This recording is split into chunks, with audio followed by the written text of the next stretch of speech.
Why Study Theology by Donald G. Luck. Chapter 3. Why all this intellectualizing? Just as there are objections to theology that reflect religious concern, so there are others that are suspicious of the sort of enterprise it is. As we've already noticed, ours is a hands-on culture. Americans respect the down-to-earth, the practical, anything that can demonstrate its effectiveness. We are doubtful, however, about the value of abstract analysis. Therefore, like all other forms of intellectualizing, theology does not seem to have much evident value for most of us. Our culture prejudices us against theology. Theology is too abstract. Because Americans question how much value should be attached to ideas, they are suspicious of persons who are fascinated with abstract thinking about things. Sitting around theorizing is one thing. Actually being involved in the world of action is another. To use the technical term, Americans tend to be pragmatists. That is, they tend to determine the meaning of truth and of concepts and test their validity by their practical results. Perhaps you know the fiscal humorous story of the 4 authors asked to write a book about the elephants. The Englishman turned out a leather-bound volume complete with maps and illustrations titled The Elephant and the Rise of the British Empire. The Frenchman's slim volume was called The Love Life of Elephants, while the German, true to that culture's love of thorough investigation and analysis, produced a 4-volume work with innumerable indexes and footnotes, titled The Elephant, an Introduction. As you may already know, Germans produce a great deal of theology. The American's book, on the other hand, had the title Bigger and Better Elephants. Unlike intellectuals, who by their very nature are interested in working with ideas, most Americans prefer practical problems. Theorizing seems an empty exercise, so it is not surprising that Americans stereotype intellectuals as persons are so caught up in books and theories and ideas that they can't seem to balance a checking account or wear matching socks, and sometimes this can come close to the truth. I still remember a college friend telling me about meeting one of our classics professors deep in thought, strolling across the campus with a milk carton in his hand. Greeting him, my friend asked why he was carrying it along. The professor looked at the milk carton in astonishment, thanked my friend, and hurried back home. Apparently he had been so lost in thought that he had unthinkingly put the travel alarm he was always placed on his classroom desk in the refrigerator that morning and took along the milk carton instead. But as remote or comical as fussing with ideas may seem, ideas are real and very important. They change the world. In other words, even by pragmatic standards, ideas are real because they have practical consequences. Consider our tendency to contrast the abstract interests of intellectuals with down-to-earth common sense. But, ironically, what we assume today as common sense was hardly that for the average person in the Middle Ages. At that time, for example, common sense knew that the world was flat, that disease was spread by the night air and by bathing. The kings had the right to rule over people because they were placed there by God, and that certain persons were witches who could cast evil spells on others. We have come a long way from such earlier common sense, and the reason we have a totally different set of assumptions about these and other matters is due in large measure to thoughtful and sometimes very brave persons who dared to question givens, carry on intellectual inquiry, and come up with different operating ideas. And they did this despite widespread popular indifference and even outright opposition. Look closely at our belief that all human beings are created equal and have the right to determine who it is that governs them. Such an assertion hardly describes how human beings have been viewed and how governments have functioned down through the centuries. On the contrary, the actual political affairs of almost all societies operated very differently. Under more and more persons began to entertain novel thoughts about life. Eventually, a group of intellectuals meeting in Philadelphia in the later part of the 18th century used these and related ideas to to think up a nation and its government. Ideas are real. The reshaping of life depends on them. We express our humanness in everything from literature and film to systems of government and the way we tell the story of our own culture. We've expressed it in organizing a group of citizens to challenge the local school system or in the narratives persons tell in order to explain why they are divorced. Intellectualizing is the attempt to get inside everything human beings create and do in order to understand what is going on. Intellectualizing abstracts from the concrete through our capacity to understand, to form ideas. And the goal is to give us life-shaping insight. Intellectual abstraction can waste time, and ideas can be wedded to nonsense, but thinking in a disciplined and informed way is necessary in order for us to gain new and wise perspectives. Therefore, just because something seems abstract does not mean it is unreal. Christians insist, for example, that God is real. Yet, God is not evident in the way in which most realities are. A factory worker once told an industrial chaplain that when he hears the word coffee, he can identify it with something concrete. He can mentally smell its aroma, see the steam rising from the cup, and anticipate its taste. But when he hears the word God, it means nothing because it is too abstract. Certainly, we would want to say that God is not simply an idea, but in order to understand what the word God means, we have to deal with it at the level of ideas. We have to abstract from Christian references to God and from activities that claim to be responses to God in order to understand what is being referred to. Only through such abstraction can we then begin to identify what God's reality is and how it is related to and different from the reality of everything else, including a cup of coffee.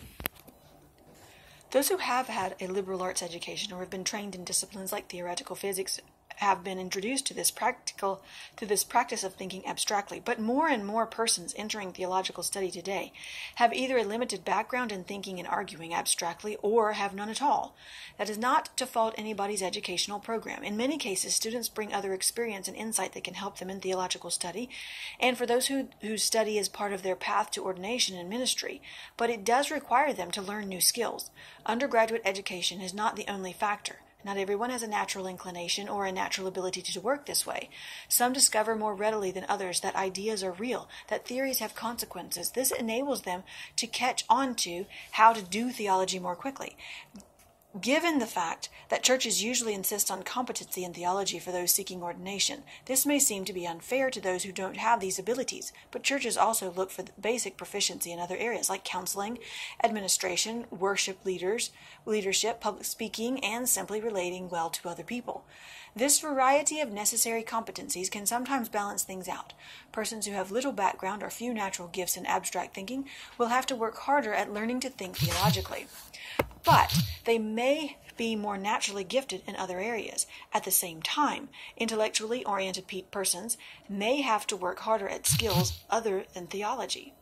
The point is that in order to do theology, persons need to discover the reality, the power, and the excitement of ideas. Without the discovery, theology will never come alive for them.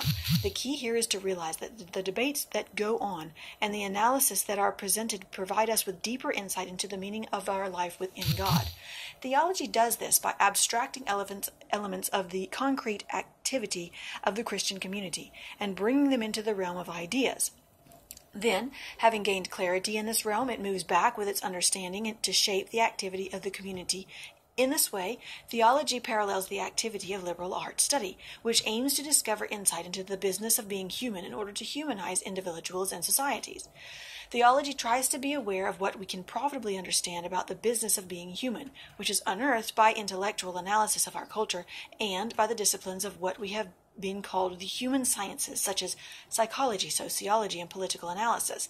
It then pursues an equally careful intellectual analysis of Christian faith in terms of its truth claims, its self-understanding, and the meaning of its convictions and commitments. In this way, it can potentially see how the business of being human intersects with what we might call the business of being a believing Christian.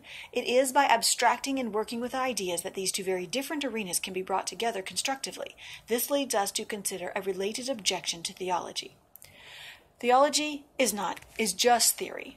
Our pragmatic cultures is not kindly disposed toward theories. We often hear the comment, well, it might sound good in theory, but it doesn't work out in practice, like Sergeant Joe Friday and the old TV program Dragnet. We prefer just the facts, ma'am. However, if theories don't line up with the facts, with the way things are, then we need a better theory, rather than no theory at all. And sometimes we can't deal with the facts or even know what they are until we find a relevant and fruitful theory. A faculty colleague once had to have the stereo system repaired, but when he took the receiver in, the repairman said he couldn't fix it because he couldn't find a schematic inside and set the circuitry. So my friend took the receiver to another colleague who taught in the physics department, explained the problem, and asked if he could sketch out a schematic. Of course, he replied. Now armed with the drawing, my colleague returned to the shop and had the stereo repaired. The reason that the physicist could sketch out the schematic while the repairman couldn't is because the physicist knew all the relevant theories. He could figure out how the set in front of him was put together, while the hands-on repairman could not. Theories are mental maps, and they are useful in enabling us to get around in the concrete world. Theories also enable us to discover what the facts are. Theories don't simply help us sort out what we already know. They can actually generate discoveries. Einstein's theory of relativity theorized that the gravitational pull of bodies should bend light.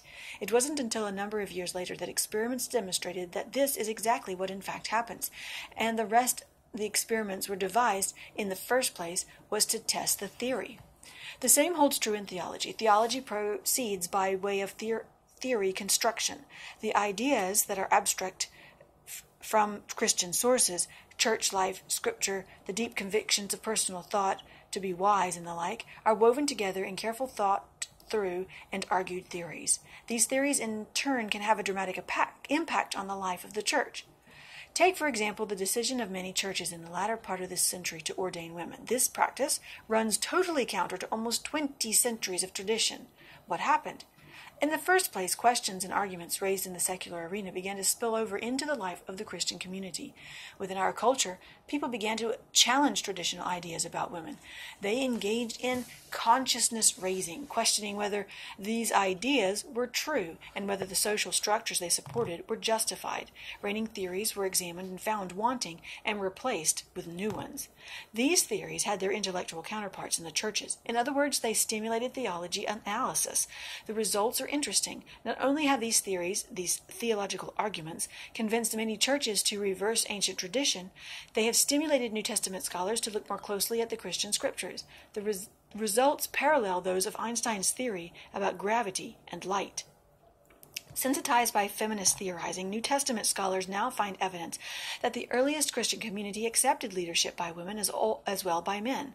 They also have discovered that Jesus had a radical openness to women unparalleled in his day, and they are fascinated with the fact that Paul names several women as leaders in the church, something known but skimmed over by earlier generations.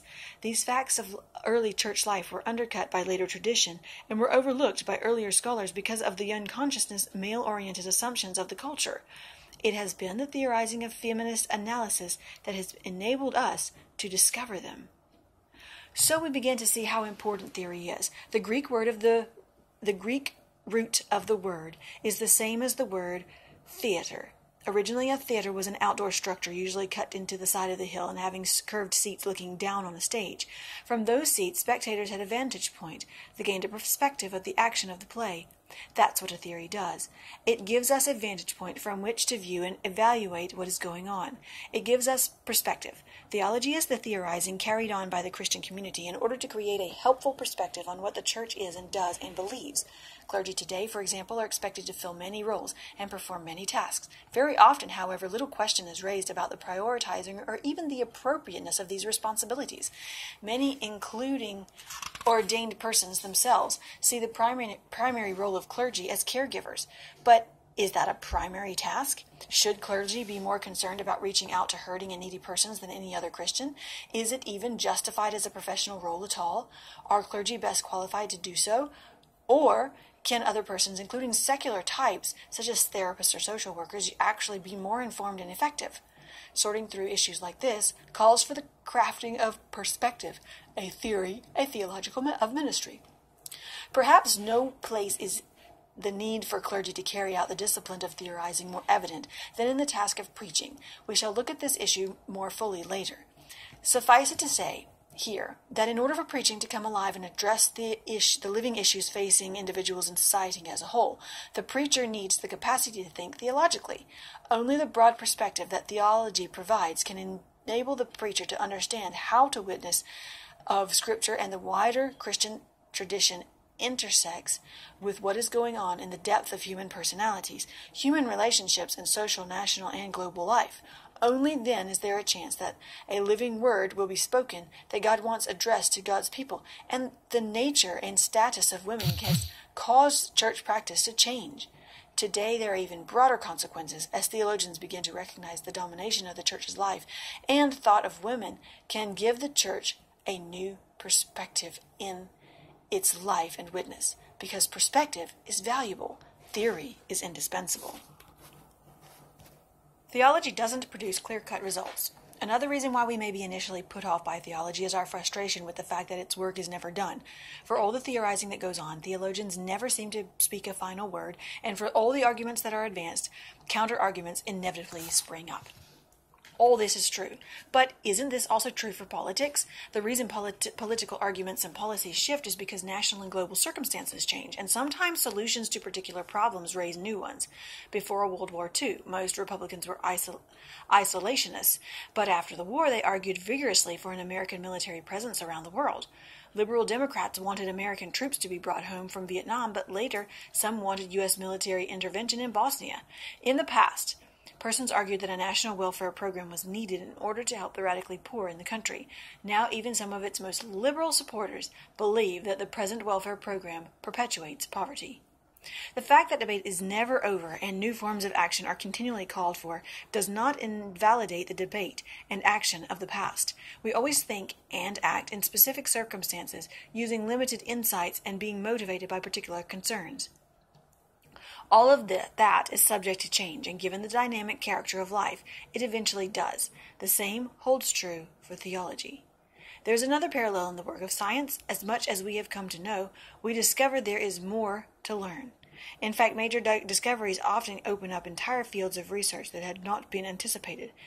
I remember coming across the ironic reflections of a British physicist who, as a young graduate student after World War I, was determined not to pursue any work that could possibly be used to support warfare. Consequently, he avoided work in physics relevant to ballistics, and instead of settling on something seemingly military, harmless, and irrelevant, atomic physics, at the time he charted his professional career. He had no way of knowing where such studies would lead.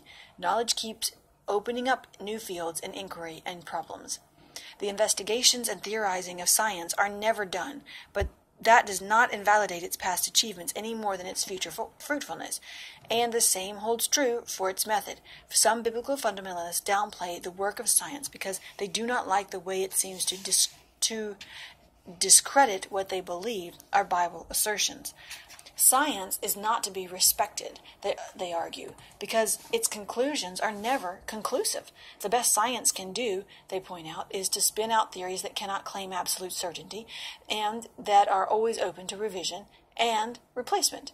In contrast, they point to what they believe as a timeless and absolutely unquestionable Bible. But contrary to fundamentalist criticism, the fact that scientists find are not absolute and beyond continued questioning does not invalidate its methodology. Instead, it confirms it, because science functions the way it does. It continues to discover the limits, not the total invalidity, of reigning theories, and moves on to develop more adequate ones. The same is true of Christian theology.